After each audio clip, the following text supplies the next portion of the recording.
இன்றைய திருமணங்கள், அது காதல் திருமணமோ அல்லது பெற்றோர்கள் செய்து வைக்கும் ஏற்பாட்டு திருமணங்களோ, அதில் ஒன்றாக, வசதியாக, நம்பிக்கையுடன் இருப்பது முக்கியம்.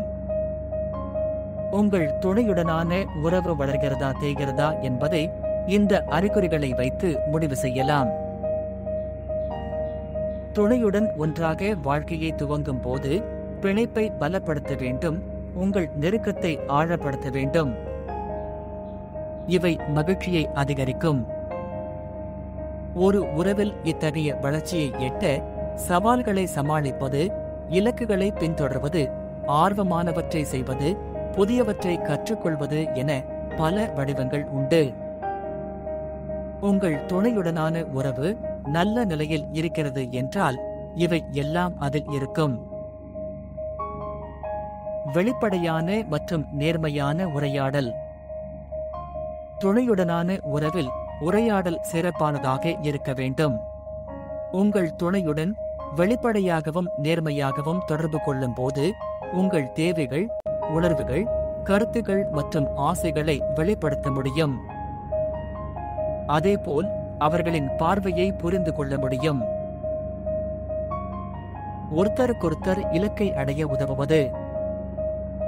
நீங்கள் துணையுடன் சேர்ந்து இருந்தாலும் தனிப்பட்ட முறையிலும் வளர்கிறீர்கள்.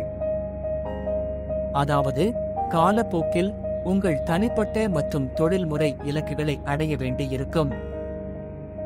தம்பதிகள் இந்த இலக்குகளை ஆதரிக்க வேண்டும், அதனை அடைய உதவ வேண்டும். குறைகள் மற்றும் தவறுகளை ஏற்றுக்கொள்ளுங்கள். நீங்கள் சில வருடங்கள் ஒன்றாக இருந்த பிறகு குறைபாடுகள் தோன்றலாம்.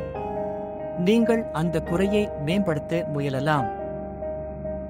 கசங்கிய உடை அணிந்து செல்பவரை எப்படி நேர்த்தியாக உடை அணிய வேண்டும் என எடுத்துக் கூறலாம். இது ஆதரவான சூழலை உருவாக்கும். மனிதர்கள் வித்தியாசமானவர்கள். ஒரே போன்று இருக்க முடியாது என்பதை புரிந்து கொள்ள வேண்டும்.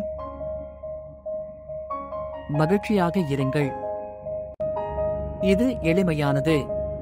சந்தேகத்திற்கு இடமின்றி ஒன்றாக வளர்ந்து வரும் தம்பதிகள் ஒருவருக்கொருவர் மகிழ்ச்சியாக இருப்பார்கள். விளையாட்டுத்தனமாக, நகைச்சுவையாக இருங்கள்.